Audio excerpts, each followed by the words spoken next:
அனைவருக்கும் வணக்கம். இந்த வருடம் பராபவ வருடத்தில் நவநாயகர்கள் யார் யார் என்னென்ன பதவியை வகிக்க போறாங்க, என்னென்ன பலனை மக்களுக்கு கொடுக்க போறாங்க அப்படிங்கிறத பார்க்கலாம்.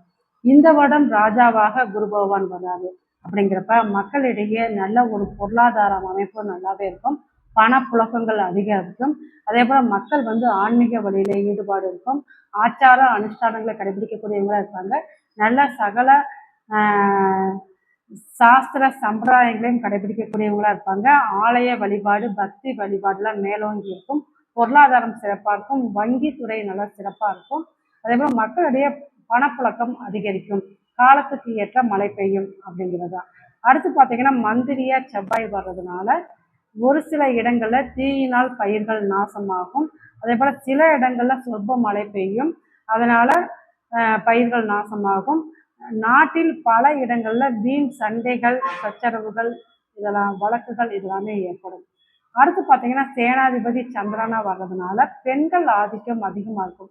வீடாக இருந்தாலும் சரி, வேலை செய்கிற இடமா இருந்தாலும் சரி, தொழிலாக இருந்தாலும் சரி, அரசாக இருந்தாலும் சரி, அரசியல்லையும் பெண்களோட ஆதிக்கம் அதிகமாக இருக்கும்.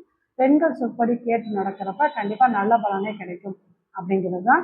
அதே போல் விவசாயம் நன்கு செழிக்கும். மக்களிடையே பணப்புழக்கங்கள் அதிகமாகும். மக்கள் சுகமாக சுபிட்சமாக வாழ்வாங்க. அடுத்து பார்த்தீங்கன்னா அர்க்காதிபதியாக சந்திரன் வர்றாரு. இங்கேயும் பார்த்தீங்கன்னா நாட்டில் நல்ல மழை பெய்யும். விவசாயம் அதிகமாக விளைச்சல் அதிகமாக இருக்கும். பொருளாதார செழிப்பு இருக்கும். விலைவாசிகள் குறையும் அல்லது கட்டுக்குள்ள வரும். அடுத்து சகல துறையிலும் முன்னேற்றம் இருக்கும். மக்கள் சுகமாக வாழ்வாங்க அப்படிங்கிறது. அடுத்து மேகாதிபதியாக சந்திரன் வர்றாரு. இதுமே காலத்துக்கு ஏற்ற நல்ல மழை பெய்யும். நீர்நிலைகள் நிரம்பும். விவசாயம் செழித்து நல்லா வளரும். அதே போல பொருட்கள் அபிவிருத்தியாகும். மக்கள் சுகத்தோடும் சந்தோஷமாக வாழ்வாங்க அப்படிங்கிறத நல்ல விளைச்சல் கொடுக்கும்.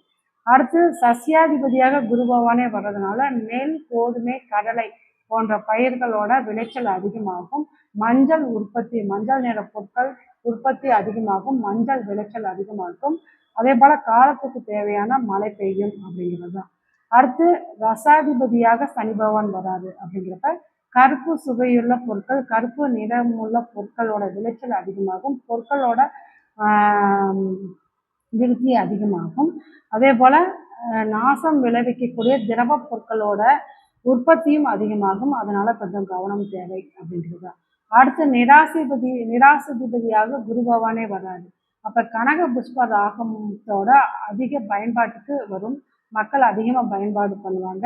தங்கம் விலை கட்டுக்குள்ள இருக்கும். அதே போல் நவரத்னம், தங்கம் வெள்ளி இந்த மாதிரி வணிகம் அதிகமாகும். மக்கள் பொதுவாகவே மங்களகரமான காரியங்கள் அதிகமாக நடக்கும். அதிகமாக தங்கம் வெள்ளி பொருட்களோட பயன்பாடு அதிகரிக்கும் அப்படிங்கிறது தான்.